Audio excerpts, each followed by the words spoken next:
estou muito feliz com o Senhor, aquilo que Deus fez na minha vida. E vocês poderão saber hoje a minha história. A Ele toda a honra, a Ele toda a glória. A Ti, Jesus, nós te engrandecemos nesta noite. Senhor, eu estou aqui para engrandecer o Teu nome. Eu estou aqui, Senhor, para dizer que só Tu és o nosso Senhor e Salvador Jesus Cristo. Não existe solução na vida de um homem e de uma mulher, a não ser através da pessoa do Senhor Jesus. Glória a Deus, amados. Eu quero dizer para vocês que eu não estou aqui nesta noite para falar sobre preconceito. Eu não estou aqui nesta noite para falar sobre discriminação. E eu não estou aqui nesta noite nem tampouco para falar sobre homofobia. Eu estou aqui nesta noite para falar para vocês aquilo que Deus fez na minha vida e aquilo que Deus pode fazer na vida de um homem e de uma mulher que se rende aos pés do Senhor Jesus Cristo. A palavra do Senhor lá em Romanos 2:20 diz assim: que aonde abundou o pecado, superabundou a graça de Deus. E pela misericórdia do Senhor, hoje eu estou aqui nesta noite. Louvado e bendito seja o nome do Senhor. Em 2 Coríntios 5:17 diz: se alguém está em Cristo, nova criatura é. As coisas velhas já se passaram, eis que tudo se fez novo. O que existe nesta noite aqui para falar para vocês é um homem lavado e remido no sangue de Jesus Cristo. Aleluia. Vou ler antes de começar o meu testemunho uma porção da palavra, a qual Deus tem falado muito ao meu coração, que está lá em Efésios 2, de 1 ao 5. Estando eu ainda morto nos meus delitos e nos meus pecados, em que outrora eu andava, segundo o curso deste mundo, segundo principados e as potestades do ar, do espírito que agora opera no filho da desobediência, entre as quais todos nós andávamos nos desejos da nossa carne, fazendo a vontade da nossa carne e dos nossos pensamentos, e éramos por natureza filho da ira. Mas o versículo seguinte diz assim: mas Deus, que é riquíssimo em misericórdia, pelo seu muito amor com que me amou, estando eu ainda morto, Ele me vivificou juntamente com Ele. E pela graça eu fui salvo. Isto não veio de mim, foi um dom de Deus, aleluia. Foi um dom de Deus. O homem, quando não tem o Senhor Jesus, o homem quando aceita, quando não tem a pessoa do Senhor Jesus, quando não reconhece o sacrifício de Jesus na cruz, ele está morto. É por isso que a gente vê tanta violência, é por isso que a gente vê tantas tragédias. O ser humano está morto. Nós estamos compostos de corpo, alma e espírito. Lá no início da criação, quando Adão pecou, entrou a semente adâmica no coração do homem.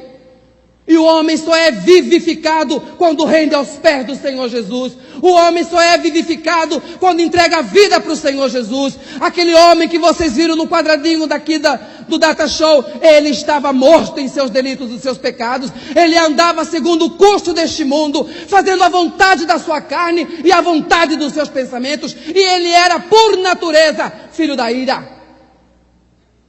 Louvado e bendito seja o nome do Senhor. Eu, Joide Pinto de Miranda, nasci num lar espírita. A palavra do Senhor diz que o diabo ele vem para matar, roubar e destruir. Quando a minha mãe casou, a minha mãe nasceu num lar, ela perdeu a mãe dela muito cedo, ela sofreu muito, e quando ela casou, logo em seguida veio os 4 filhos. Com 4 anos, com 5 anos de casada, minha mãe já tinha os 4 filhos. Eu sou o caçula, tenho 3 irmãs, a Valdete, a Valdelice e a Rita, e eu, o caçula. O meu pai era um homem maravilhoso quando se casou com a minha mãe. E o meu pai, ele bebia socialmente, como os muitos dizem. E através dessa bebida socialmente que ele bebia, ele se tornou um alcoólatra. E através do alcoolismo, através das outras religiões a qual a minha mãe frequentava, a nossa vida se tornou um inferno. Nós morávamos no bairro do Araés, mudamos aqui para a Cidade Verde, na Coab Velha, antiga Coab Velha, e os anos foram se passando. Quando eu comecei a me entender por gente, a primeira imagem que eu tive do meu pai foi um pai extremamente violento, um pai extremamente agressivo. É por isso que eu digo, eu não suporto o alcoolismo, porque o álcool foi a pior desgraça que já teve na vida da minha família. Eu não admito um crente beber socialmente, porque eu sei de onde que nós viemos, eu sei o quanto nós fomos escravizados pelo álcool, e a nossa vida era um inferno. Eu não entendi o porquê o meu pai me odiava tanto assim. Era eu e a minha irmã mais velha, a Valdete. Meu pai não me suportava. Nós dois somos o que mais sofremos na mão do meu pai. Meu pai me espancava, meu pai me humilhava. Eu não tive uma lembrança do meu pai. Uma certa vez, pouco tempo atrás, o pastor Isaías estava falando aqui sobre memórias. Eu estava sentado lá no último banco e eu comecei a chorar das memórias que o meu pai implantou na minha mente. Hoje eu louvo a Deus pela graça do Senhor Jesus Cristo, que essa memória não dói mais como doía antes. Mas eu quero dizer para vocês, pai, uma palavra maldita é pior do que uma surra. Uma palavra mal falada para o seu filho é muito pior do que uma surra bem dada, porque a surra, a dor passa, e a palavra fere a alma, machuca e cria uma ferida profunda na alma da criança. Eu tive essa experiência amarga com meu pai. E um belo dia, eu tinha 5 anos de idade, chegou uma senhora na minha casa, da Assembleia de Deus. Eu louvo a Deus pela vida dessa mulher, que hoje ela está aqui, a dona Tereza, né, dona Tereza? A dona Tereza está aqui.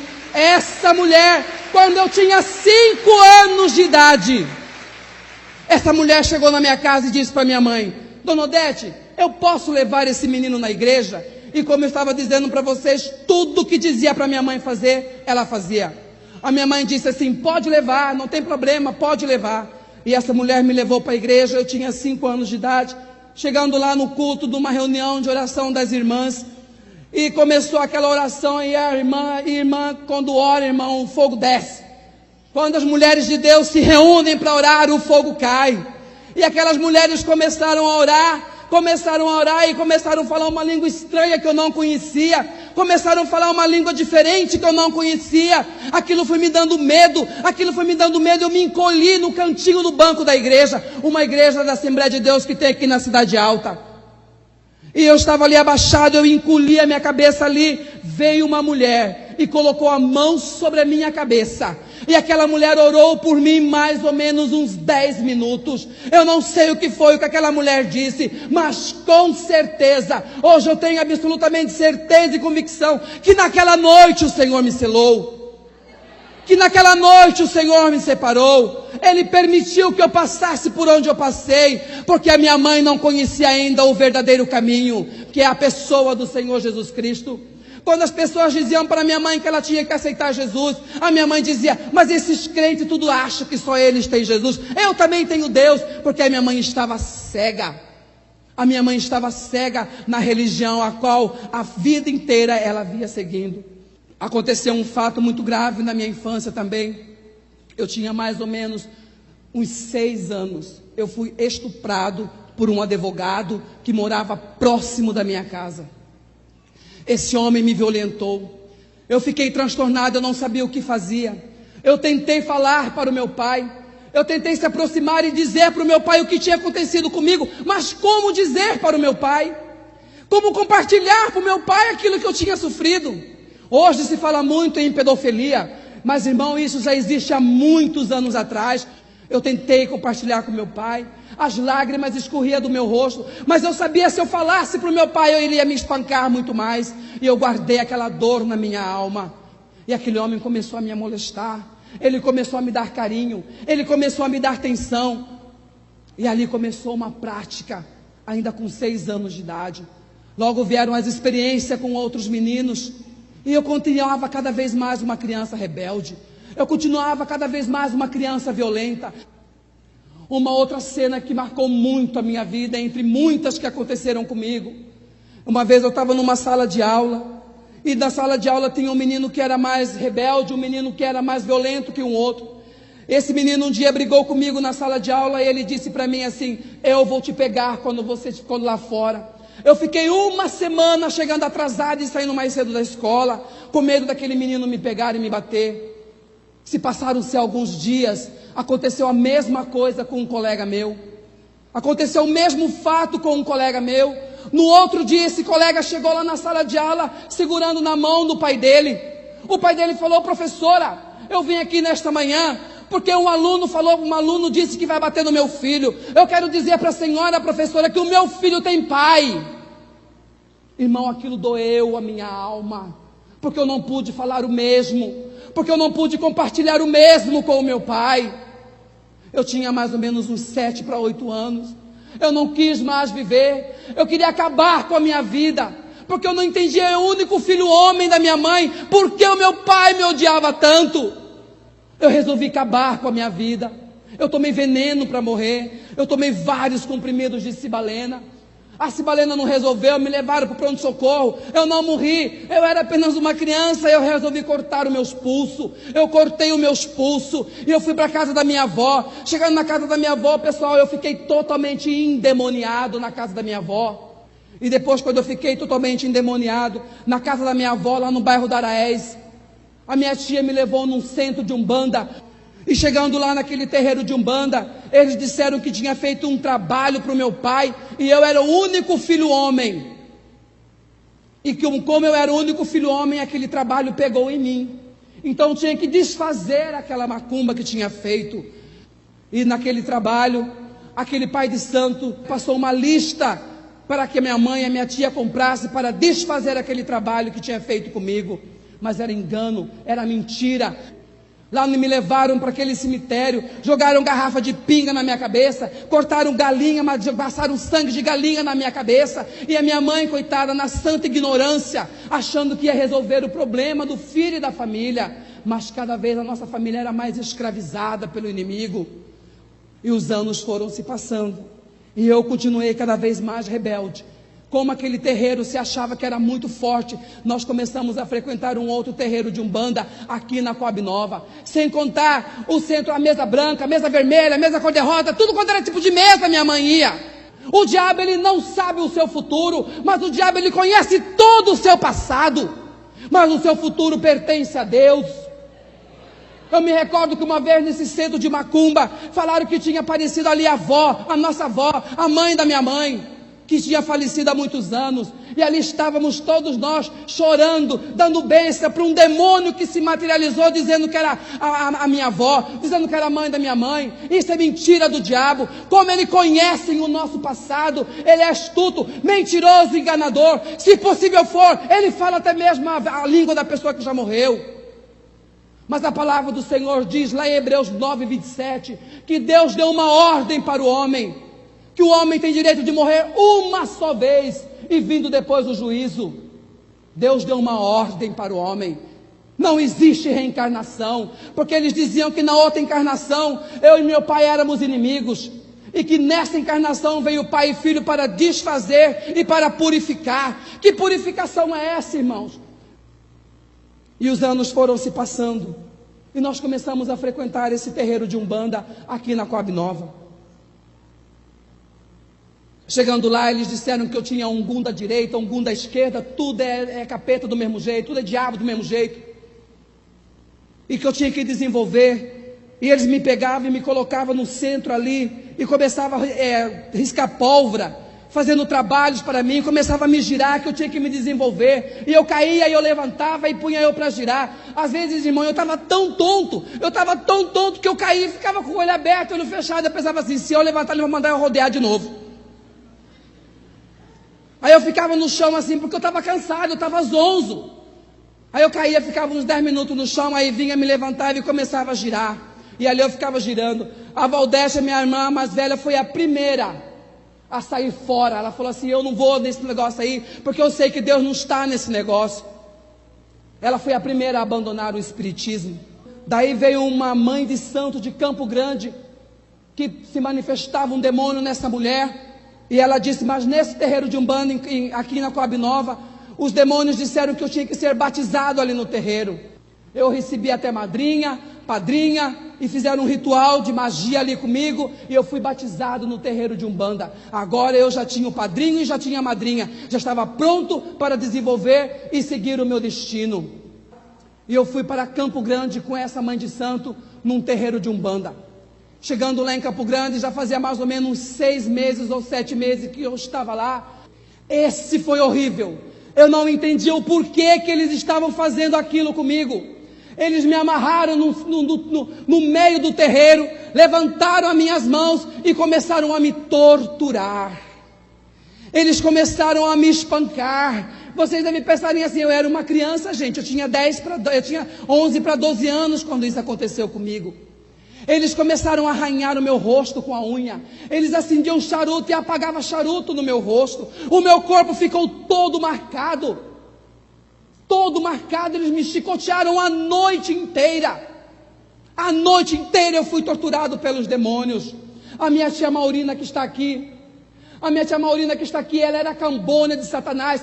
E a minha tia Maurina ela não sabe o que aconteceu e ela sentiu vontade de ir imediatamente para Campo Grande. A minha tia Maurina chegou em Campo Grande 1h da tarde. Eu ainda estava amarrado naquele tronco, todo torturado pelos demônios. Um ódio muito grande começou a tomar conta do meu coração, da minha família. O único que me viu naquele estado foi a minha tia. Um ódio começou a tomar conta do meu coração. O meu coração começou a se encher de ódio, de mágoa, de ressentimento, de amargura, de rancor, de ira. Eu não aceitava mais a minha vida. E eu voltei para Cuiabá. Quando eu voltei para Cuiabá, eu olhava no espelho, eu não queria ser mais eu. Quando eu voltei para Cuiabá, eu comecei a repugnar a minha imagem, porque as palavras proferidas para o meu pai eram profundas e marcavam e me feriam. O meu pai sempre dizia para mim, você não presta. O meu pai sempre dizia para mim, seu vagabundo. O meu pai sempre dizia para mim, você não vai conseguir viver longe das asas da sua mãe. O meu pai nunca me colocou no colo, o meu pai nunca me fez um carinho. Por isso que eu dou um alerta para os pais. Você tem sido amigo dos seus filhos, vocês têm acompanhado os seus filhos. Quais são as memórias que vocês têm plantado na vida dos seus filhos? Hoje, por causa do ativismo, o ser humano está se preocupado só com o seu bem-estar. O ser humano está se preocupado só em ganhar dinheiro, dar uma casa luxuosa para os filhos. Quantos filhos de papai estão nas drogas? O homem ganha tudo, põe o de melhor dentro de casa, mas perde aquilo que ele tem de mais precioso, que é o seu filho. Trabalha o dia inteiro, chega em casa cansado e senta na frente de uma televisão e rouba tudo aquilo que Deus preparou, que é a família. Não tem tempo para ouvir o filho, não tem tempo para acompanhar o filho, não tem tempo para abraçar o filho e perguntar para ele, meu filho, como é que se foi o seu dia? Porque quando um filho tem um pai amigo dentro de casa, irmãos, qualquer problema que acontecer com ele, ele compartilha com o pai, porque o pai tem que ser o melhor amigo do seu filho. O seu filho tem que confiar em você e tem que ver você como um exemplo, como um pai que serve de referência para o seu filho. Eu não tive esse privilégio, eu não tive o mesmo em relação ao meu pai. É por isso que eu sempre digo, irmãos, o homossexualismo ele está sempre ligado na família. Há sempre um trauma na família, há uma base para se tornar homossexual. Ninguém nasce homossexual, não, ninguém. A palavra do Senhor lá no Salmo 51:5 diz assim, e em iniquidade fui formado, em pecado concebeu a minha mãe. Nós nascemos com a natureza, nós nascemos com a semente adâmica, nós nascemos com a natureza do pecado dentro de nós, e quem pode tirar esse pecado de dentro de nós é só a pessoa do Senhor Jesus Cristo, quando Ele nos vivifica diante do Pai. Aleluia. Eu não suportava mais a minha vida. Eu comecei a tomar hormônio anticoncepcional. Eu comecei a tomar aquele hormônio. Os meus peitos começaram a crescer. O meu cabelo começou a crescer. E uma ira começou a entrar dentro do meu coração. Eu só pensava assim, eu vou vingar do meu pai. Eu vou provar para o meu pai que eu consigo. Eu comecei a sair nas noites. E um belo dia eu vi um grupo de travesti lá na prainha, isso em 80. Eles ficavam ali onde era o Diário de Cuiabá, na Praça Ipiranga. E eu sentei ali na Praça Ipiranga e comecei a olhar, e comecei a ver que eles desciam do carro, entravam de carro, desciam no carro, entravam do carro. Aí eu parei e perguntei para eles assim: mas vocês ganham dinheiro nessa vida? Eles disseram para mim: a gente ganha, e ganha muito dinheiro. Eu comecei a conversar com um deles, fui pegando amizade com um deles, e um deles disse assim para mim: você não quer ir lá na minha casa, conhecer a minha casa? Eu fui na casa desse travesti, conhecer a casa dele. Chegando na casa dele pela primeira vez, ele me deu droga. Pela primeira vez eu experimentei a maconha. Eu tinha em torno mais ou menos já de uns 13 para 14 anos. E eles disseram para mim: você tem uma boa aparência. Se você for para a rua, você vai ganhar muito dinheiro. Na hora o diabo já usou, já trouxe na lembrança daquelas palavras que meu pai tinha dito para mim. Eu pensei comigo: chegou o momento de eu vingar do meu pai. E esse travesti me levou, me travestiu, porque eu ainda era um garoto. E ele me transvestiu, colocou uma roupa em mim, e eu fui. Ele me levou noutra noite para a esquina. Para minha grande surpresa, eu percebi, eu vi que para ser um travesti tem que ser muito homem. Para ser um travesti tem que ser muito macho. Porque os homens que saem com travesti, 90% deles, quem é o ativo é o travesti.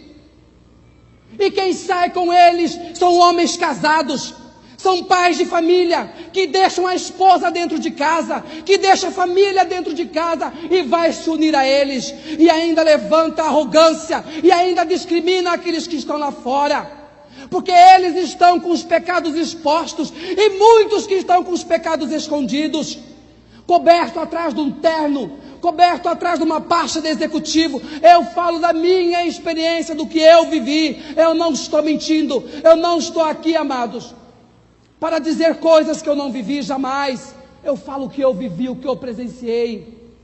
Quantos e quantos e quantos homens deixa a família dentro de casa e vai procurar aqueles homens que estão lá com os pecados expostos. Eles se sentem melhores porque o pecado deles estão coberto, mas são miseráveis igualzinho aqueles que estão lá com pecados expostos.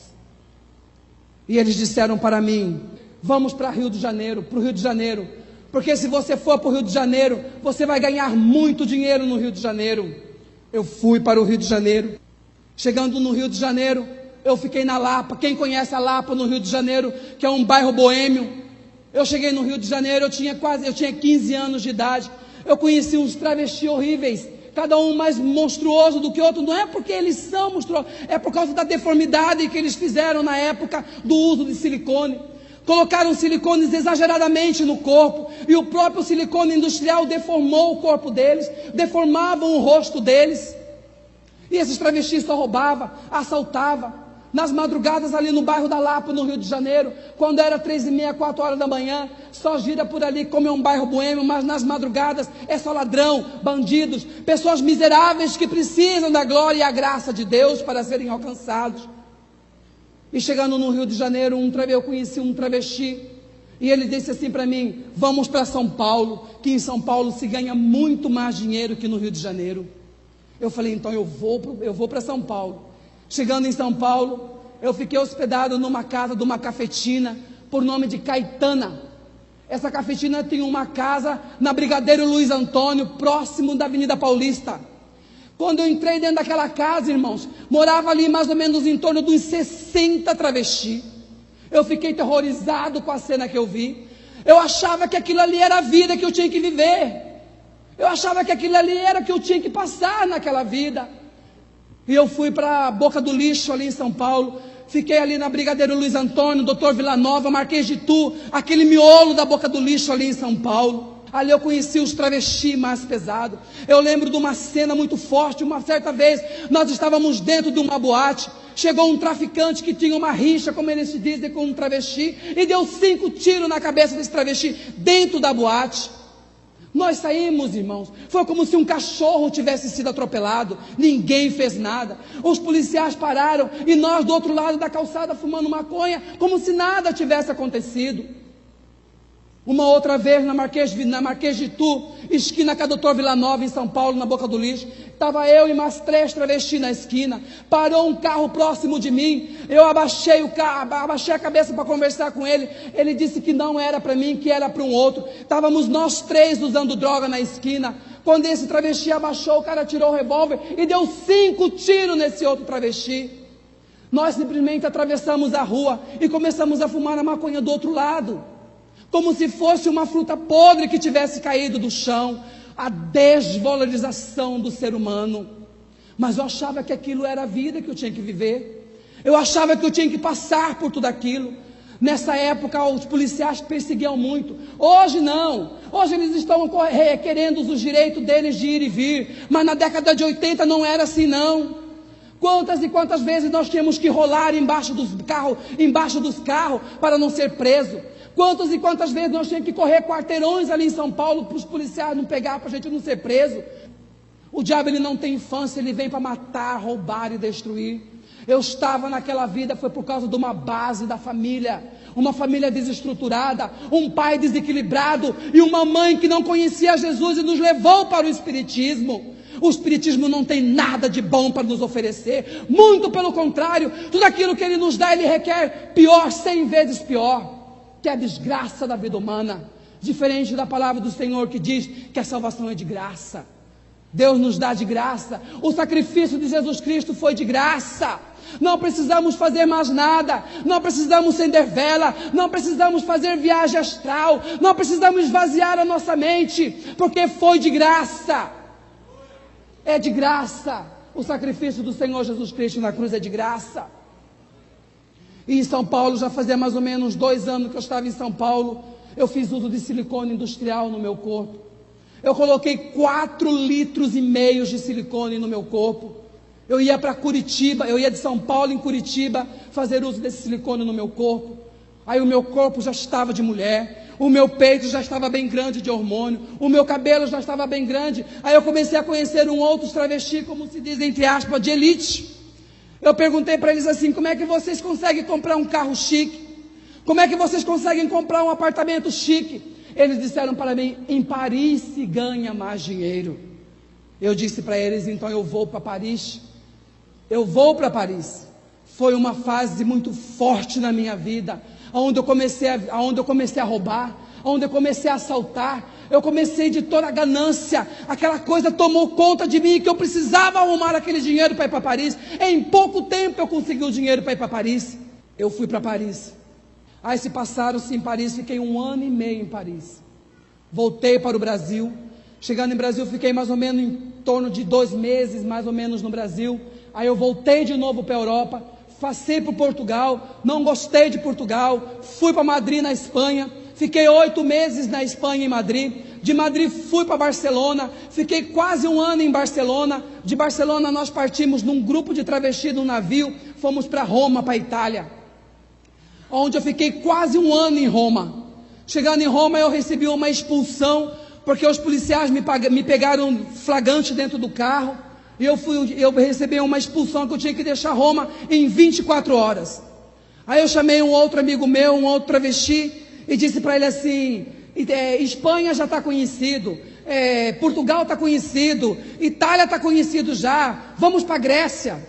Aí ele falou, então vamos para a Grécia. Foi eu e um outro travesti, nós fomos para a Grécia. Mas chegando lá em Atenas, nós não adaptamos com a língua, achamos muito difícil a vida na Grécia e retornamos de volta para Roma. Fiquei um tempo em Roma escondido da polícia, aí nós voltamos para Barcelona. Em Barcelona, na época, eu já tinha muito dinheiro. O diabo já tinha me dado muito dinheiro.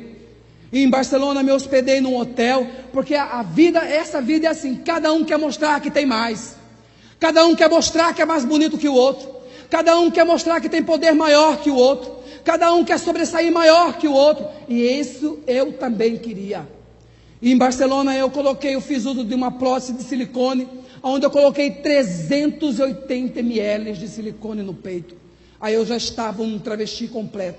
Aí o meu cabelo já estava comprido, já estava com aqueles peitos enormes, já estava com aquele quadril enorme. Aí eu fui para Milão, na Itália.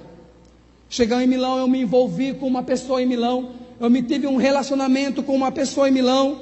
e essa pessoa chegou e me apresentou para a família, e essa família gostou muito de mim, se identificou comigo e me registrou. Eles tinham uma empresa lá em Milão, e ele me registrou na empresa deles, mas eles registraram como se eu trabalhasse na casa deles, para mim conseguir a minha documentação italiana. Até isso o diabo me deu. Eu consegui em pouco tempo que eu estava em Milão. Eu conheci permesso di soggiorno, que se chama em Milão, o tempo para você ficar no país. Eu consegui a identidade italiana e eu tinha livre acesso em todos os aeroportos da Europa. Eu saía e entrava em qualquer aeroporto da Europa, que eu só mostrava o passaporte brasileiro, mas eu mostrava a identidade italiana que eu tinha conseguido. E ali, irmãos, a minha vida começou naquele submundo. Eu achava que eu era feliz, porque o diabo tinha me dado poder, o diabo tinha me dado fama, o diabo tinha me dado dinheiro, mas ele não conseguiu me dar a felicidade que eu mais procurava e desejava. Quando eu colocava a cabeça no travesseiro, só eu sabia o quanto eu era infeliz. Quando eu colocava a cabeça no travesseiro, só eu sabia o vazio que batia dentro do meu coração. Mas você devia falar assim, mas você tinha tudo para ser feliz. Mas eu não era uma pessoa feliz. E os meus amigos que me rodeavam, eu conheço homossexual do Brasil, do mundo inteiro. Eu conheço travesti senegalês, eu conheci travesti japonês, eu conheci de todo canto do mundo. E todos os meus amigos que se relacionavam comigo, quando depois da noitada, no final da noite, que a droga estava acabando, ou no outro dia, quando nós compartilhávamos, muitos choravam e diziam, que vida miserável é que nós estamos vivendo. Amor comprado, felicidade comprada. As pessoas se aproximavam da gente não por aquilo que a gente era, mas por aquilo que a gente possuía. Não existia um amor verdadeiro, não existia uma amizade verdadeira. Naquela mesma hora que você estava falando bem do seu amigo aqui, quando você virava as costas, você já falava mal. Essa é a realidade. Essa é a pura realidade. Uma vida cheia de hipocrisia que eu vivi. Uma vida cheia de falsidade e mentira que eu vivi. Na hora que eu chegava na casa de um dos travestis, eles se rodeavam para mim e me chamavam de toda poderosa, aquilo meu ego subia. Eu fui extremamente conhecido em São Paulo, no Rio de Janeiro, em Belo Horizonte, em Curitiba. Todos essa classe na época me conhecia, sabia quem eu era. Muitos diziam assim, quando você chegar na Itália, você procura a Kátia, um travesti que mora em Milão, no bairro assim, assim, assim, que ele vai fazer você atravessar a fronteira. Eu comecei a me tornar muito famoso nesse mundo da prostituição, da droga, da lascívia, da mentira e do engano. Foi até então, irmãos, que um dia a minha mãe foi convidada para participar de um retiro de carnaval de uma igreja evangélica. E nesse retiro de carnaval, a minha mãe conheceu o Deus da Bíblia. Nesse retiro de carnaval, a minha mãe conheceu o Jesus da Bíblia. A minha mãe conheceu o Deus presente, o Emanuel. Não é aquele Deus distante, como muito costuma dizer. Ai, meu Deus do céu, não, é o Deus presente, é o Deus real, é o Deus verdadeiro, é esse mesmo Deus que está aqui nesta noite. E quando a minha mãe conheceu esse Jesus, a minha mãe descobriu que existia uma esperança para o filho que estava perdido. Quando a minha mãe passou a ter entendimento daquilo que diz a palavra do Senhor, a minha mãe começou a orar pela minha vida. E a palavra do Senhor diz que a oração do justo pode muito em seus efeitos. A minha mãe começou a exercitar com os olhos da fé. A mamãe começou a profetizar na minha vida sem mesmo saber que estava profetizando. Teve um dia que eu liguei para minha mãe e conversando com ela, estava um grupo de travesti na minha casa, na sala, lá no meu apartamento em Milão. E eu disse para ela, começou a conversar comigo, e ela falou assim para mim assim, meu filho, eu me converti, eu aceitei Jesus. Eu recordo que eu peguei o microfone, o telefone, coloquei o telefone assim na mão e comecei a falar com os outros, minha mãe virou crente, olha, minha mãe virou crente. Todos aqueles que estavam na sala debocharam de mim. Todos aqueles que estavam ali na sala debocharam da minha mãe. E eu quero dizer, muito triste o que aconteceu, mas eu fiquei sabendo um tempo atrás que todos aqueles que estavam na sala já morreram. Todos. Porque a palavra de Deus diz que o salário do pecado é a morte, mas o dom gratuito de Deus é vida e vida eterna. Aleluia. E nós temos o costume de dar bênção para a mamãe. Desde pequenininha a mamãe nos ensinou a dar bênção. É maravilhoso quando uma mãe abençoa o seu filho. É maravilhoso quando um pai abençoa o seu filho. E quando nós terminamos de falar pelo telefone, eu dei bênção para ela antes dela falar para mim, Deus te abençoe. Ela disse uma frase que ela nunca então tinha dito para mim. Ela falou para mim, meu filho, Jesus te ama. Jesus te ama. E Deus te abençoe. E todo mundo foi embora. Quando eu fui deitar, aquela frase ficou na minha cabeça. Jesus te ama. Jesus te ama. E a minha mãe começou a arrumar um grupo de mulheres. A minha mãe reuniu umas intercessoras, canela de fogo, e começou a orar pela minha vida. A mesma história que aconteceu com Abraão, aconteceu com a minha vida. Porque a minha mãe começou a orar e interceder por mim aqui em Cuiabá.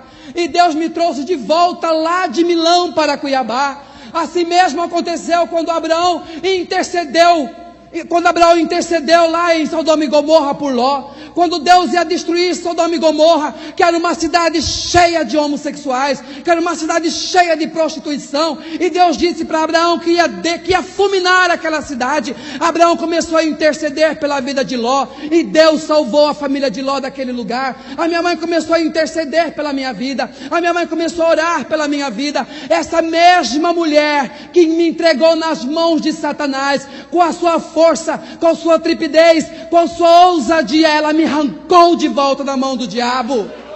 Aleluia.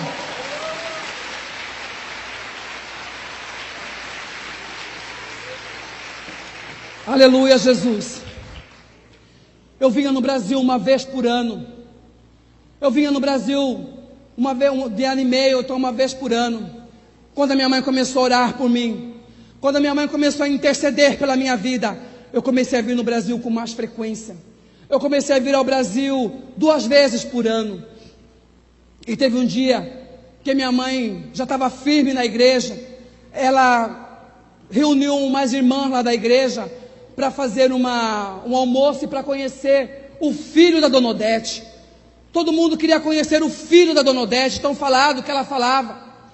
E quando eu vim ao Brasil, como eu não tinha um relacionamento bom com meu pai, eu ficava na casa da minha irmã, da Valdete, do meu cunhado Cabral.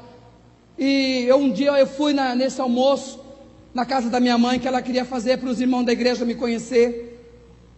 Já fazia mais ou menos uma meia hora que eu estava ali na casa da minha mãe. Chegou uma irmã da igreja e perguntou para minha mãe assim, Dona Odete, cadê o seu filho?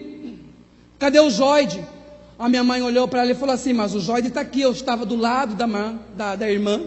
A irmã olhou para mim assim, olhou para minha mãe e disse assim, ah, Dona Odete, mas isso é impossível. A minha mãe olhou para ela com ousadia e disse assim, pode ser possível para o Deus que você crê, mas não para o Deus que eu conheço. Aleluia, glória a Jesus. Eu disse pronto, a minha mãe ficou louca. A minha mãe enlouqueceu. Eu falei, mãe, as pessoas não vão entender, mãe. E ela dizia para mim assim, naquela simplicidade dela, mas você é homem, a mulher foi falar que você é mulher. Eu falei, mãe, mas a mulher não entende, mãe. E eu saía com a minha mãe, às vezes saía, ia no shopping, eu comprou algum presente para ela, alguma coisa. Às vezes ia ela e a Valdete. Eu lembro uma vez, nós estávamos no shopping Goiabeiras, e nós estávamos ali numa loja, uma mulher olhou para mim e se referiu para mim como ela. Ela olhou para a mulher e disse assim, não é ela, é ele. Eu falei, mãe, a mulher não vai entender, a senhora não está vendo, mas você é homem. A mulher não, falei, mãe, mas a senhora não, mas você é homem. E dizia para mim, e Deus me deu um filho homem, e este braço aqui ainda vai entrar com você na igreja. Eu falei, pronto, minha mãe está pirada, a mamãe está doida. Mas a mamãe estava vivendo a loucura de Deus, irmãos. A mamãe estava dizendo a loucura de Deus. A palavra do Senhor diz assim, que a palavra de Deus é loucura para os que perecem, mas para nós que cremos é o poder de Deus. Aleluia. Eu achei que minha mãe estava fanática, porque eu não suportava crente, eu não gostava de crente. E essa última viagem que eu tinha feito, que a minha mãe fez esse almoço para me esperar, eu fiquei com tanta raiva da minha mãe, porque minha mãe só falava de crente, de Bíblia, que Deus tinha uma obra na minha vida. Eu dizia: mãe, eu não sou pedreiro, eu não quero saber de crente, eu não gosto de crente, mãe. Eu fiquei 15 dias no Brasil e voltei de volta para a Itália. Na Itália eu tive uma decepção muito grande na Itália, e imediatamente eu fui, fiquei uma semana em Milão e voltei de novo. Deus já estava respondendo a oração da minha mãe. A palavra do Senhor lá em Isaías 59 diz assim, que Deus não está com a sua mão encolhida para que não possa nos salvar, e nem com seus vidros cravados para que não possa ouvir. Nós conhecemos um Deus vivo, real, pessoal e verdadeiro, que ouve a oração de uma mãe aflita, que ouve a oração de um pai aflito. Não importa qual seja o tamanho do seu problema, mas confia no Deus da Bíblia. Não é aquele Deus pregado ali na cruz, como muitas pessoas veem, muitas pessoas conhecem. Um Deus triste, um Deus de pescoço torto, um Deus fracassado. Não é esse Deus que a minha mãe conheceu. A minha mãe conheceu o Deus da salvação, o Deus forte e poderoso, que não existe outro Deus maior que Ele. E foi esse Deus que me trouxe de volta para Cuiabá. Chegando em Cuiabá, com meu coração dilacerado pela decepção e a frustração, com meu coração partido pela frustração, eu peguei toda aquela documentação italiana e coloquei fogo, e pus fogo naquele documento. Quando o sangue esfriou, quando a maré abaixou, eu quis voltar para a Itália. Mas como voltar? Se eu tinha queimado toda a minha documentação italiana, eu não podia voltar na época com o meu mesmo nome, porque esse travesti que eu estava dizendo no início, eu tinha levado ele de volta para a Itália, e chegou em Roma, ele se envolveu com droga, ele se envolveu com tráfico de droga, e ele pegou uma pena muito alta em Roma. Ele foi pego em flagrante, e ele não suportou a pena que ele pegou, e ele se suicidou dentro do presídio. E dessa época também eu já estava assim com a minha vida totalmente dilacerada, que eu tinha sido preso também em Milão, eu tinha ido para um presídio de segurança máxima em Milão, um travesti me denunciou, e eu mandei um recado para ele, eu disse assim: você não me conhece, você não sabe com quem que você está mexendo, se você for no tribunal eu mando te matar. E eu confesso para vocês, irmãos, que eu tinha poder para mandar matar ele, e ele não apareceu no tribunal. E por isso eu não fui para o presídio de segurança máxima, mas eu passei alguns meses naquele presídio. E eu não suportava mais aquela minha história, aquela minha vida.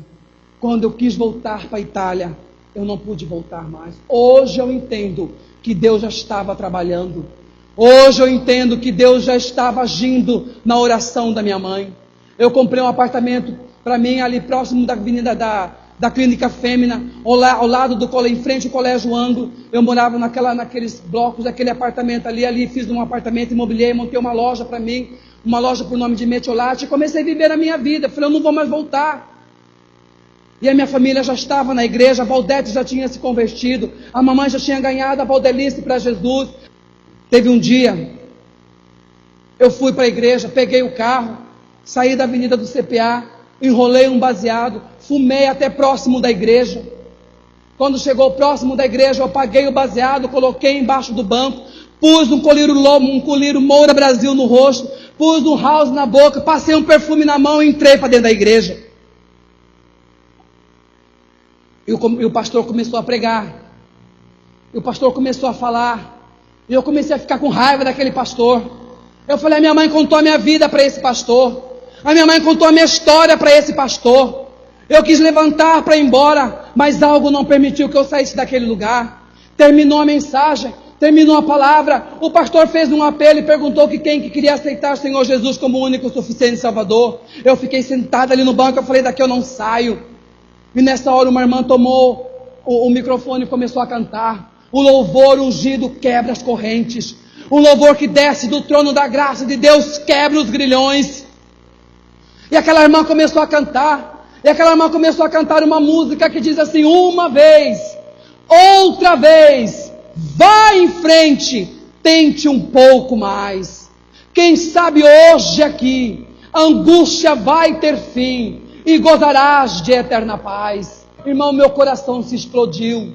Eu senti um fogo dentro de mim. Eu levantei as minhas mãos e eu fui ali para frente. Eu dobrei o meu joelho diante do altar e virei para o Senhor. Senhor Jesus, se Tu és tudo isso que esse pastor falou, se o Senhor é tudo isso que essa irmã acabou de falar, muda a minha vida, muda a minha história. Ali estava um homem deformado pelo pecado, rendido aos pés do Senhor, aceitando Jesus como o seu único e suficiente Salvador da sua vida. Aleluia! Glória a Deus. É para Ti, Senhor. Eu falei com Deus, fui sincero com Deus. Eu expus o meu coração para Deus. E Deus, diante do seu trono, Ele levantou e disse para mim: não só te sararei, não só te restaurarei, como tirei essa imundícia que o diabo colocou na sua vida, e te farei de novo um homem à minha imagem e semelhança. Aleluia. Eu saí dali, irmãos, achando que ia acontecer algo sobrenatural, achando que a terra ia tremer, achando que relâmpagos ia cair do céu. Não aconteceu nada disso não. A minha vida continuou normal, até que automaticamente eu comecei a perceber algo diferente na minha vida. E naquela noite que eu entreguei a minha vida para o Senhor Jesus, o inferno entrou em pânico, porque o diabo tinha acabado de perder um aliado, mas o Senhor Jesus Cristo tinha acabado de ganhar um servo. Para a glória do Pai, para a glória do Filho, para a glória do Espírito Santo. E algo na minha vida começou a mudar. Aqueles cabelos enormes começou a me incomodar. Aqueles peitos enormes começou a me incomodar. Aquele quadril avantajado começou a me incomodar. A palavra do Senhor diz lá em Jeremias: na verdade, depois que me converti, aí eu me conheci. Depois que eu fui instruído, eu envergonhei-me, bati na minha coxa, fiquei confuso, porque eu suportei o opróbrio da minha mocidade. O homem só se conhece quando se converte. O homem só passa a ter vergonha do pecado quando ele entrega a sua vida para Jesus, que o Espírito Santo revela o seu pecado e passa a habitar dentro dele. Aquele peito começou a me dar nojo, aquele quadril começou a me dar nojo, mas as vontades não acabaram.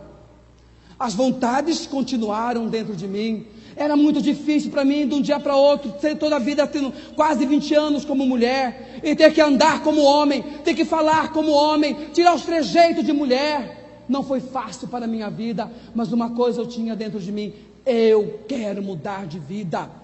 E foi passando uns dias, o diabo, não satisfeito com a minha decisão, foi um rapaz lá na minha casa, na casa da Valdete, que eu morava com a Valdete, e esse rapaz começou a conversar comigo. E ele disse para mim assim: mas você que é o Joide, você que aceitou Jesus? Eu falei: sou eu sim. Ele falou assim: já faz muito tempo que eu estou na igreja, e eu quero falar para você que eu não consigo sair do homossexualismo. Eu quero falar para você que eu sou apaixonado por um irmão que toca no louvor comigo. Minha cabeça pirou, irmão. Minha cabeça pirou. Eu falei: peraí, então não existe recuperação. Não existe, quer dizer então que Deus não muda. Eu contei para a Valdete ficou com raiva, foi lá, falou para esse rapaz não aparecer mais na casa dela, contou para o pastor.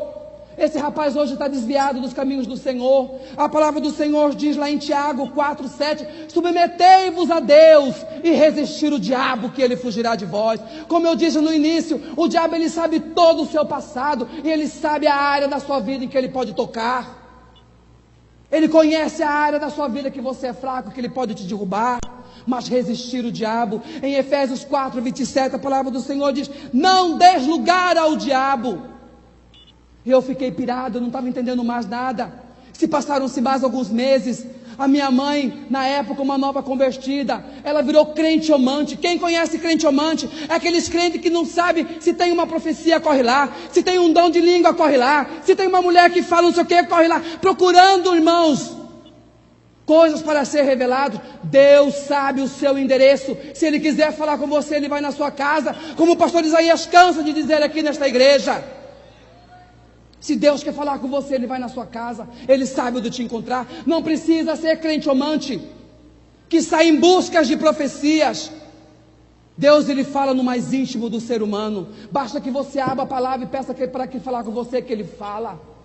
Se passaram-se mais ou menos uns 3 meses, a minha mãe me levou para participar de uma reunião de oração. E eu sempre fui crítico. Deus está me curando cada vez mais. Eu tenho uma percepção muito fértil. Às vezes eu enxergo o que eu não quero enxergar. Às vezes eu olho aquilo que eu não quero olhar.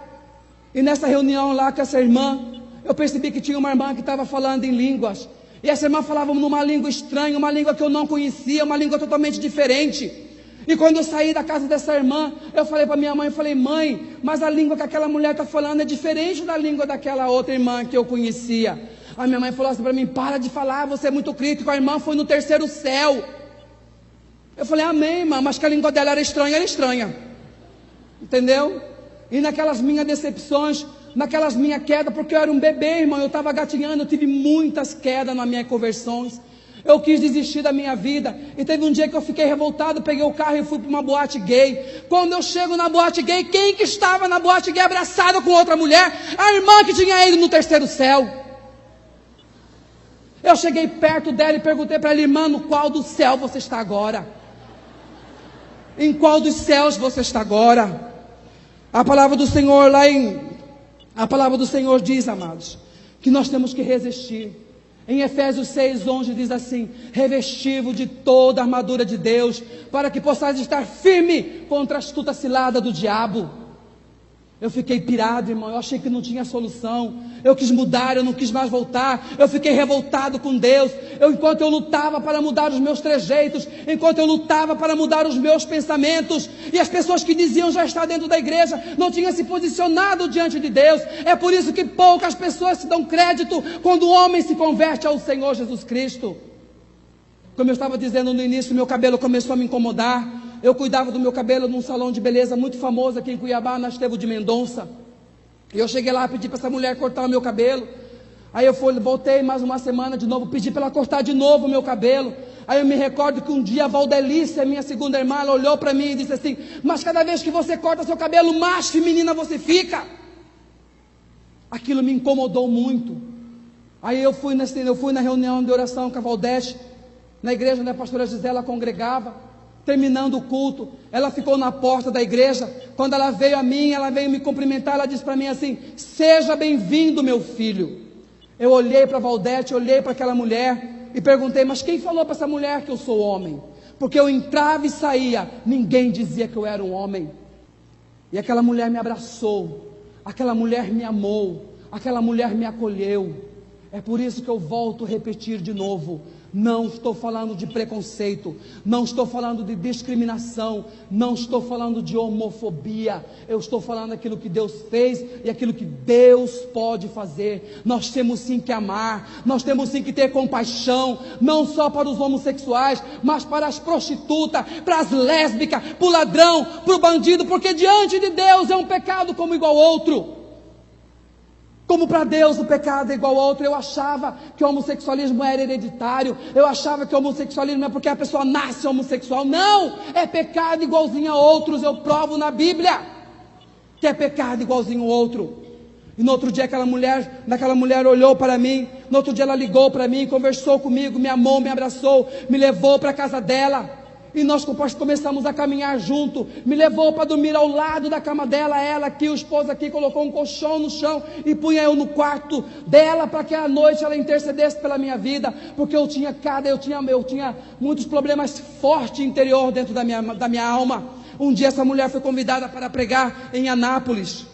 E lá em Anápolis ela foi contar o seu testemunho, que ela também era uma mãe de santo. Ela estava nos últimos dias da sua vida, ela estava com câncer no útero, ela estava apodrecendo, e os médicos mandaram ela morrer em casa. Ela estava num quarto fedendo, onde só o esposo dela entrava dentro daquele quarto.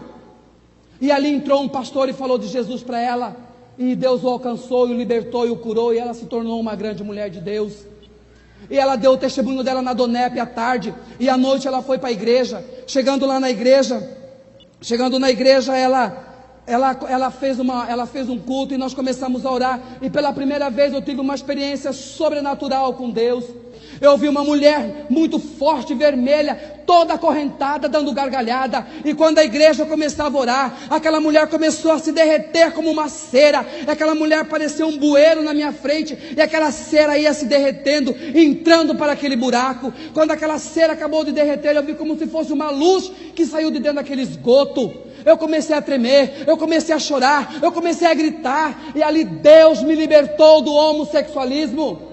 Ali eu fui liberto pelo poder do nome de Jesus. Aleluia. Glória a Deus. Quando eu voltei para Cuiabá, eu comecei a falar para a Valdete da minha experiência. Eu falei para a Valdete assim, Valdete, a sensação que eu tenho é que se eu sair aqui do nono andar eu vou flutuar. A sensação que eu tenho é que se eu sair da sacada eu vou andar. Aí eu lembrei da palavra do Senhor que diz lá em Mateus 11. Em Mateus 11, do 28 ao 30, vinde a mim, todos vós que estáis cansados e oprimidos, que eu vos aliviarei. Tomai sobre vós o meu jugo, aprendei de mim que sou manso e humilde de coração, e encontrarei descanso para a vossa alma, porque o meu jugo é suave e o meu fardo é leve. O Senhor tinha tirado o jugo das minhas costas. Eu passei a entender o poder de Deus, eu comecei a entender a Bíblia, eu comecei a descobrir que o homossexualismo é pecado sim diante de Deus, porque lá em Romanos 1, do 24 em diante, a palavra do Senhor diz o seguinte: pelo que também Deus os entregou às paixões infames, pois eles mudaram o uso natural do contrário à natureza. As mulheres mudaram o uso do contrário à natureza, amados, pois mudaram a verdade de Deus em mentira. Mudaram a verdade de Deus em mentira, e honraram e serviram mais a criatura do que o Criador, que é bendito eternamente. Porque até as mulheres mudaram o uso natural do contrário à natureza.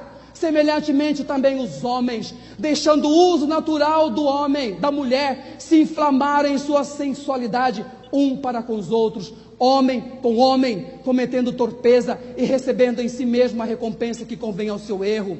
E como eles não se importaram de ter o conhecimento de Deus, Deus os entregou às suas paixões infames. Não se importaram de ter o conhecimento de Deus. A palavra do Senhor diz lá em João 8,32: conhecereis a verdade, e a verdade vos libertará. Se pois o Filho vos libertar, verdadeiramente sereis livres. Jesus pode libertar, ninguém nasce assim. Romanos 12:2 diz assim: não vos conformeis com este mundo, mas transformai-vos pela renovação da vossa mente. Quem pode mudar a mente do homem é só quem o criou. Quem pode mudar a mente do ser humano é só Deus, porque foi Deus que criou. Foi Deus que mudou a minha mente, foi Deus que mudou os meus pensamentos, foi Deus que mudou os meus desejos carnais e me trouxe para a sua maravilhosa luz. As pessoas dizem que isso não tem recuperação. Tem sim, e eu provo para vocês que tem. Desde a igreja de Coríntios já existiam homossexuais libertos pelo poder de Deus. Na palavra do Senhor, lá em 1 Coríntios 6, do 8 ao 11, diz claramente: não sabeis que os injustos não hão de herdar o reino de Deus? Não erreis, nem os devassos, nem os idólatras, nem os adúlteros, nem os efeminados, nem os sodomitas, nem ladrões, nem avarentos, nem bêbados herdarão o reino de Deus. Você percebe que Deus coloca o pecado do efeminado e do sodomita como ladrão, como bêbado, como maldizente. É um pecado normal, como qualquer outro pecado, normal entre aspas, mas que Deus pode libertar. No versículo 11 diz assim: e é que algum de vós tem sido, mas foste lavado, mas foste justificado pelo poder do nome do Senhor Jesus Cristo. Aleluia! É Deus que nos purifica, é Deus que nos transforma, é Deus que nos restaura, para a glória do Pai, para a glória do Filho, para a glória do Espírito Santo de Deus. Eu comecei a buscar a Deus, Eu entreguei verdadeiramente a minha vida para Deus. Não foi fácil, como eu estava te dizendo, como eu digo para vocês, porque agora eu vivo aquele versículo que diz lá em Gálatas 2:20, já não vivo mais eu, mas Cristo vive em mim. A vida que eu vivo da carne, eu vivo pela fé do Filho de Deus, o qual me amou e se entregou a si mesmo por mim. O Senhor entregou por mim quando eu estava ainda morto nos meus delitos e nos meus pecados. O Senhor teve misericórdia e compaixão pela minha vida. É por isso que hoje eu estou dizendo para a igreja tem que despertar, a igreja tem que se levantar, a igreja tem que buscar os perdidos, a igreja tem que servir como coluna e como base. Nós não devemos aceitar aquilo que a sociedade tem tentado descer a goela abaixo. Se eles não reconhecerem Jesus, eles irão para o inferno, e nós temos que ter amor, nós temos que ter compaixão dessas vidas, não só deles, mas de todos aqueles que não conhecem o Senhor Jesus Cristo. Amar e olhar para eles com olhar de misericórdia e não com olhar de discriminação e preconceito. Eu fui convidado para dar o meu testemunho na Semana da Bíblia. Chegando lá, tinha mais ou menos em torno de umas 13.000 pessoas naquele ginásio. A pastora Gisela me levou para dar o meu testemunho naquele lugar. Eu cheguei ali, eu comecei a dar o meu testemunho, e naquela multidão, Deus separou a pessoa mais maravilhosa para estar do meu lado. Naquele lugar, Deus escolheu uma mulher para estar do meu lado. No meio daquela grande multidão, Deus separou uma mulher. Essa jovem foi nos procurar. Eu tinha uma loja ainda Metiolate. Dessa loja Metiolate, quando eu fui saímos dessa loja, eu perdi tudo, o diabo levou tudo. E teve um dia que eu disse para a pastora Gisela assim, eu falei: pastora, eu aceitei Jesus para mudar a minha vida, e cada dia que passa a minha vida fica pior, eu estou perdendo tudo. Ela falou: você vai perder mais ainda, porque Deus não quer nada que o diabo te deu, Ele vai te restituir 100 vezes mais. Lá na igreja ainda da pastora Gisela, tinha um senhor casado, também envolvido com prática de homossexualismo. Quando o jovem veio falar para mim, eu fui contar para a pastora. Esse homem foi ao meu encontro, foi com um revólver, tirou o revólver para me matar. Quando ele engatilhou o revólver para dar um tiro em mim, a pastora Gisela passou na frente, o pastor Júlio agarrou aquele homem, e mais uma vez Deus me livrou. O diabo quis me calar, mas Deus já tinha traçado os planos para a minha vida. Quando Deus selou a Edna para mim, a minha esposa, um dia ela foi lá na loja, na Metiolate, e ali ela se apresentou, e dali começou uma grande amizade. Eu com a vida dessa mulher. Eu comecei a sentir um sentimento muito forte dentro de mim, que até então eu não sentia por ninguém. Eu olhava para aquela mulher e eu dizia assim: mas essa mulher é muito bonita para mim. Eu orava para Deus e falava assim: Senhor, eu aceitei Jesus, não foi para casar. Eu aceitei Jesus não foi para ter uma mulher. Eu aceitei Jesus porque eu era uma pessoa infeliz. Eu queria mudar a minha vida, mas eu não quero casar. Mas algo dentro de mim era mais forte. Eu comecei a sentir um sentimento até então que eu nunca tinha sentido por ninguém. E aí nós começamos a trocar bilhetinho. Jesus te ama e eu também. Jesus te ama e eu também. Deus assim foi tão maravilhoso, irmãos, que Ele me deu uma mulher totalmente oposta até então ao que eu tinha vivido na minha vida. Uma mulher simples, humilde, sabe, sem vaidade alguma, desprendida de tudo e de todas. Eu olhava para ela e falava assim: meu Deus, não acredito que tem que ser você. E ela foi a minha conselheira. Antes dela ser a minha namorada, ela foi minha amiga. Por muitas e muitas vezes nós choramos junto ali na Praça Ipiranga, sentado. Eu dizia para ela, eu falava assim: Edna, o sentimento é mais forte que eu. Ela falava assim: mas você vai conseguir, vamos orar. Quando a gente ficava até tarde no ponto de ônibus, no outro dia ela ia para a casa dela, eu ia para a casa da Valdete, e chegando na casa da Valdete, eu olhava a vida da Valdete com o meu cunhado Cabral. Quando eles sentavam na mesa, eu comecei a conhecer o que é família. Eu comecei a ver o que é família através desse casal. Quando os meus sobrinhos sentavam na mesa, eu comecei a desejar ter uma família, porque a base de tudo é a família. Eu comecei a desejar ter uma família. Eu falei: Senhor, eu também quero ter uma família. Eu quero ter a minha família. Eu também quero ser amado, Senhor Jesus. E muitas vezes eu chorei, porque a família da Valdete foi um exemplo, foi um referencial para mim desejar ter uma família. O Cabral foi uma referência muito grande como homem na minha vida. Por isso que hoje eu falo para você, Cabral, você foi uma referência muito grande de homem para a minha vida. E comecei a ter esse sentimento muito forte por essa mulher. E esse sentimento foi crescendo, foi sendo mais forte do que eu. Aí eu comecei a lembrar, eu comecei a ver a imagem da Edna na minha mente.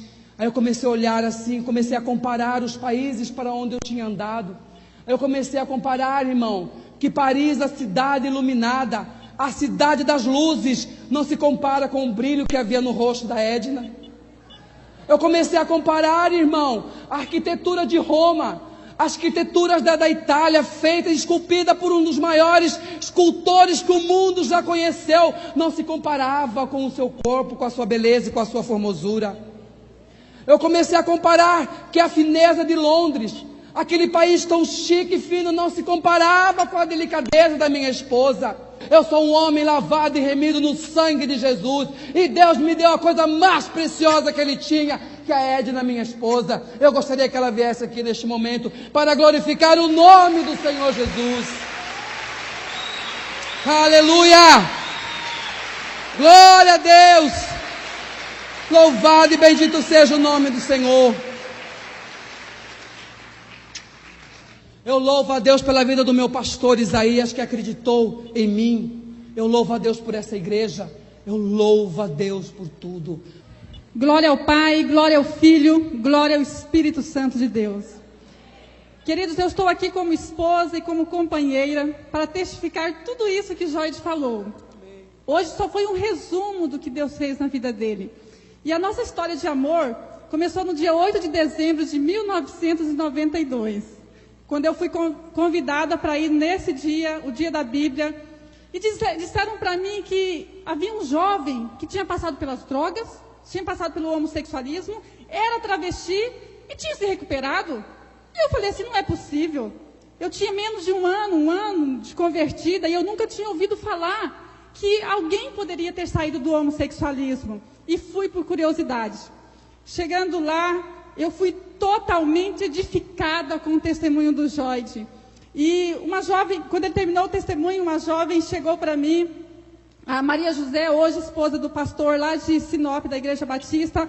Ela falou para mim assim, Edna, você teria coragem de casar com um rapaz assim? Eu falei, Deus me livre. E aquela palavra pesou no meu coração. E eu virei para ela e falei assim, olha, se Deus tiver uma pessoa assim para mim, eu casaria. Mas eu sei que Deus não tem. E passou-se alguns 2 meses, foi quando nós nos reencontramos e começou uma longa amizade. E eu fiquei totalmente apaixonada pelo Joide. O Joide ficou totalmente apaixonado por mim, arrastando nos meus pés. E na época eu trabalhava na Caixa Econômica e ele ligava às vezes até 5 vezes ao dia para mim. Quando eu falava Caixa Econômica, boa tarde, às vezes ele já não tinha mais o que dizer, ele colocava uma música, e aquela música comprida, e eu ficava ali querendo trabalhar, passava 1 hora, ele ligava de novo, eu Caixa Econômica, boa tarde, ele passava outra música, eu falava, meu Deus, e assim ele foi me conquistando. Só que o que dizer para a minha família?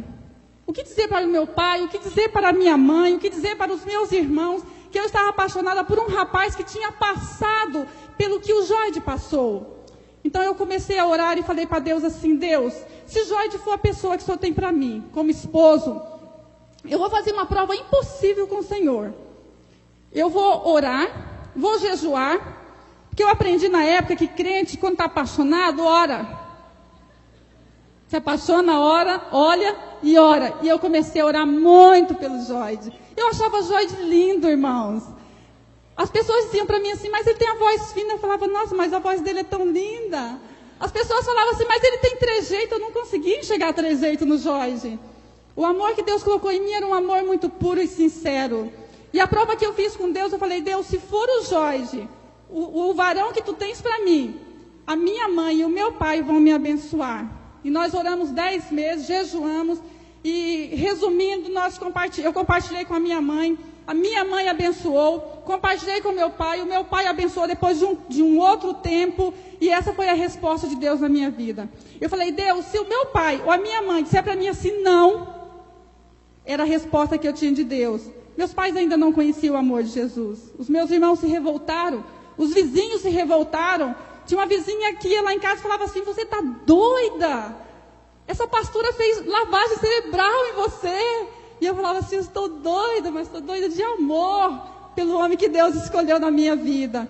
E eu louvo a Deus. Este ano nós vamos completar 10 anos de casado e não temos vergonha de dizer o que Deus fez. Como Joy sempre diz, eu deveria ter vergonha quando eu estava nas ruas, quando eu estava no pecado, mas hoje nós não temos vergonha de dizer que para Deus tudo é possível. Amém, queridos? E que Deus abençoe a todos em nome de Jesus. Glória a Deus, irmãos. E consegui perdoar o meu pai. Deus colocou um amor muito grande no coração, em meu coração, pela vida do meu pai. Eu descobri também que o meu pai, ele não teve infância. Eu descobri também que o meu pai, ele não teve amor, ele não recebeu amor para dar. Mas nós conseguimos perdoar o meu pai. Meu pai já partiu com o Senhor. E mais uma vez eu quero dizer para vocês que tudo é possível. Tudo é possível, amados. Não importa o tamanho do seu problema. Não importa a dimensão do seu problema. Às vezes nós olhamos com nossos olhos humanos e achamos que o nosso problema não tem solução. Achamos que o nosso problema é impossível de ser resolvido. Mas entrega o seu caminho ao Senhor. Confia em Deus e Ele tudo fará. Eu gostaria que o pastor Isaías estivesse aqui neste momento. O pastor Isaías, ele vai falar mais um pouco para vocês, mas creia, não duvide do caráter de Deus. Louvamos a Deus por esta bênção. Eu gostaria só de pedir que a mãe do Joide se colocasse em pé. Venha até aqui. As irmãs do Joide. Daqui.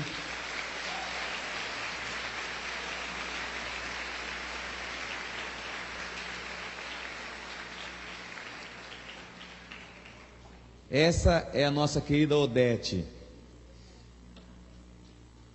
É duro o cara não se converter com ela, hein? É difícil, hein?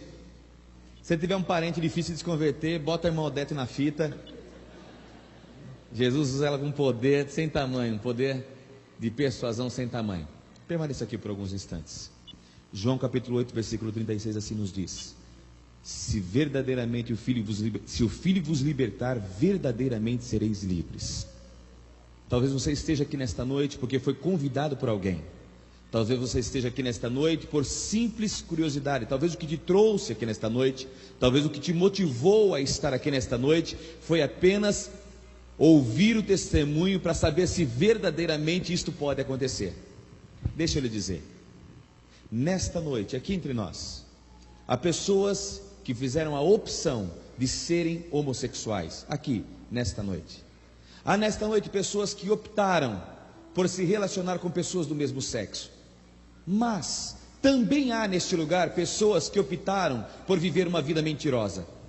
Há pessoas nesta noite que aqui estão, às vezes sentadas ao seu lado, à sua direita, à sua esquerda, atrás ou à frente, que fizeram a opção por serem infiéis às suas esposas e aos seus esposos. Você também precisa de Jesus. Você também precisa de mudança na sua vida. Você também precisa de algo que, em contato com a sua vida, transforme a sua maneira de ser. Porque liberdade só em Jesus e ninguém mais. Nós estamos ouvindo o testemunho do Joide. É lógico. Por que nos dias de hoje é um testemunho de impacto? Porque hoje há a pressão da minoria. Hoje há esse trazer social de que devemos aceitar a tudo e a todos sem dizermos absolutamente nada. Não é verdade. Quando o pecado bater a nossa porta, nós devemos rejeitá-lo. Venha ele transvestido do que vier. Pode vir transvestido de uma mulher, pode vir transvestido de um homem, mas pode vir também transvestido de mentira, de falsidade, de infidelidade, de roubo, de tudo aquilo que não presta, que destrói a sua vida e desagrada a Deus. Deus quer, Deus pode transformar a sua vida. Todavia, há algo dentro de você que ninguém tocará. Dentro de você há reservado num cofre blindado a toda e qualquer ação exterior algo que chamamos de vontade. Ninguém toca. Deus não tocará na sua vontade. Por que não tocará na tua vontade? Porque se Deus tocar na sua vontade, se Deus mutilar a sua vontade, se Deus extrair a sua vontade e se decidir por você, não haverá nenhum louvor. Deus também não deixará que o diabo toque na sua vontade, porque se assim o for, não haverá nenhum ônus. Você pode se decidir por Jesus. Você pode decidir sair daqui hoje mudado, transformado. Pastor, mas o senhor não conhece o meu passado, e você também não conhece o meu. Mas eu sou uma testemunha viva, tanto quanto o Joide. Quer ver? Quem aqui já foi transformado pelo poder de Deus? Levante uma de suas mãos. Olhe ao seu redor. Ele é o mesmo ontem, hoje e eternamente. Alguém estava orando para que você estivesse aqui. Alguém estava intercedendo diante de Deus para que você estivesse aqui. Pessoas talvez que você nem conhecesse, talvez pessoas que você nem conheça. Assim como a mãe do Joide, as irmãs do Joide intercediam pela vida dele, alguém estava intercedendo para que você estivesse aqui. E eu não poderia deixar você ir embora. Eu não poderia deixar você pegar seu carro, coletivo, sem lhe fazer uma pergunta muito simples. Você também não quer ter a vida transformada? Você também não quer ter um compromisso com Jesus? Compromisso esse que vai mudar e transformar o seu modo de ser, de pensar, de agir. Vai transmutar os valores da sua alma, os seus princípios.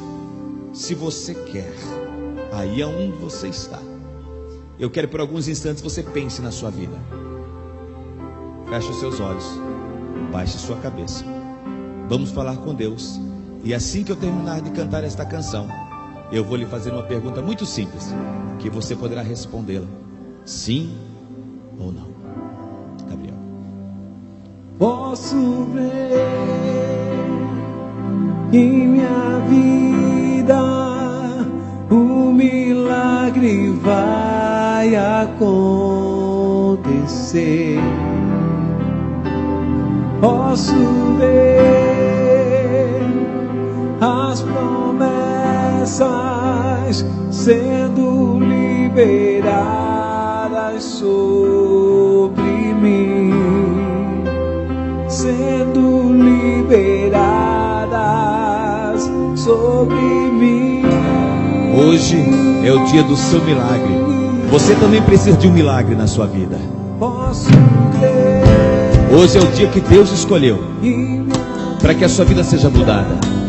Se você quer o amor de Deus na sua vida, quer aceitá-lo como Senhor e Salvador da sua história, se você quer que uma nova página seja escrita na sua biografia, se você é uma daquelas pessoas que não gosta de falar do que aconteceu porque tem vergonha do que aconteceu e quer ver esta página da sua vida ser virada, venha até aqui à frente. Nós queremos orar por você.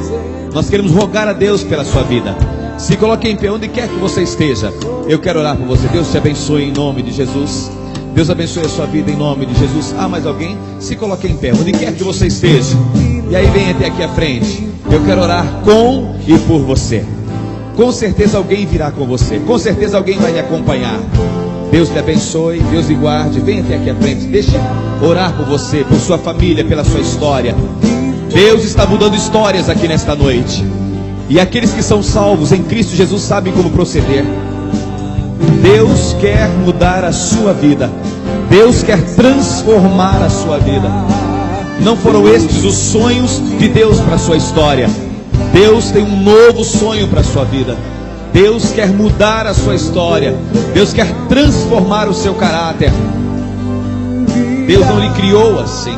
Deus não lhe fez assim, mas quer resgatar a sua imagem, a semelhança de Cristo Jesus, o Senhor. Venha, onde quer que você esteja. Pode estar ao fundo, venha. Se você estiver na fileira do meio, venha. Na minha esquerda, venha. Eu quero ter minha vida transformada, pastor. Eu quero mudar de vida. Não é esta vida que eu quero para mim. Eu não consigo, já tentei inúmeras vezes. Talvez você esteja aqui dizendo assim: eu já tentei. Eu sou filho de crentes. Eu já ouvi a palavra, eu já tentei e eu não consegui. É com você que Deus está falando. Porque quando você não consegue mais, aí Deus age. Por quê? Porque quando você for vitorioso, você saberá: eu só consegui porque a mão de Deus foi sobre a minha vida. Onde você está? Cadê você? Pastor, mas eu vou lá à frente, eu vou me expor, as pessoas vão olhar para mim. O Filho de Deus não teve vergonha nenhuma de se expor por você lá na cruz do Calvário. Lá ele abriu os seus braços, desnudo, por amor à sua vida. Aceite o que Jesus fez por você na cruz do Calvário. Tenha a sua vida transformada pelo poder de Deus. Pastor, mas só eu me conheço. Não, não é verdade. Deus também te conhece. Quando você fez o que não deveria ter feito, você que tem um desejo enorme de mudar e não consegue, Deus quer mudar a sua vida. A nossa natureza é assim mesmo. A nossa natureza é tortuosa. Pastor, e o que é que eu vou fazer lá à frente? O que é que as pessoas estão fazendo aqui à frente? Estão orando, pedindo a Deus. Assim como de oraram pelo Joide, assim como de intercederam pela vida do Joide, também estão intercedendo por outras pessoas com os mesmos problemas, com outros problemas, mas que querem ter a intervenção de Deus em sua vida, em sua história. Eu percebo que ainda há pessoas vindo à frente. Eu percebo que ainda há pessoas se levantando. Venha você também. Deus tem um projeto na sua vida, tem um plano na sua história. Louvado seja o nome do Senhor. Vida, o preço que foi pago ali na cruz me dá vitória. Se coloque em pé você enquanto igreja. Estenda suas mãos para cá. Correntes estão caindo ao chão, algemas estão sendo abertas, cadeias estão perdendo a sua força, homens e mulheres estão sendo libertas pelo poder de Deus, pelo impacto da sua palavra e do testemunho dos seus. Ainda há pessoas vindo à frente. Quanto mais você roga a Deus, quanto mais você intercede, mais as cadeias vão sendo quebradas, mais as resistências vão caindo. A Bíblia diz que as nossas armas não são carnais, mas são poderosas em Deus para destruir fortalezas e levar cativo ao trono da glória todo pensamento. Aleluia. Louvado seja o nome do Senhor para sempre. Aleluia. Aleluia. Estenda suas mãos. Grandes milagres estão acontecendo aqui hoje. Hoje é um dia memorável na vida dessas pessoas. Hoje é um dia sem igual na vida de cada uma dessas pessoas. Coloca as tuas mãos poderosas e estende os teus braços fortes, Senhor. Deus de graça e misericórdia, em nome de Jesus. Aqui há mulheres e homens, jovens, rapazes e moças que resolveram se entregar aos teus braços, que resolveram se entregar aos teus cuidados. Abençoe a vida de cada uma delas. Recebe as suas vidas como elas estão. O Senhor as ama assim como elas estão. Se houver alguma coisa em suas vidas que lhe desagrada, se houver alguma coisa em suas vidas que lhes impede de estar junto a ti, o Senhor falará aos seus corações, o Senhor ministrará em suas vidas. Pai querido e santo, escreve nesta noite novos nomes no livro da vida, dos quais jamais os céus se esquecerão, e desse livro jamais serão apagados. Em nome de Jesus, amém, amém e amém. Vamos aplaudir aquele que é digno de honra. Tua cruz. Acredito eu que o primeiro passo já foi dado. Como Deus falou ao seu coração, como Deus ministrou a sua vida. Você sabe que o processo de cura se dá quando nós aceitamos que estamos enfermos. Quando você se identifica como alguém que em alguma área da sua vida há uma enfermidade, quando você aceita a possibilidade de estar enfermo, aí se dá o start para a cura. O start para a sua cura foi dado agora. Resta você continuar neste caminho. Resta você dar mais passos em direção a este cirurgião maravilhoso, afável, glorioso, chamado Cristo Jesus o Senhor. Ele continuará operando a sua vida. Ele, mais do que isso, continuará operando na sua vida. E eu tenho certeza, após o que Deus fizer na sua vida, Ele tem um grande projeto para fazer através da sua vida. Continue, procure uma igreja mais próxima de sua casa, uma igreja que tenha a palavra de Deus como base, uma igreja que tenha a palavra de Deus como sustentação de toda e qualquer linha doutrinária. Não importa qual seja ela, o que importa é o Deus a quem ela serve. Se o Deus a quem ela serve chama-se Jesus, o Senhor da vida, seja bem-vindo. Vá com certeza haverá ali uma palavra de Deus que há de complementar tudo aquilo que você já experimentou nesses poucos instantes que você aí, sentado ou em pé, prestou atenção, deu atenção à voz de Deus falando ao seu coração através de tão lindo testemunho. Deus abençoe sua vida. Quem sabe, um dia ainda haveremos de nos encontrar. Deus lhe guarde.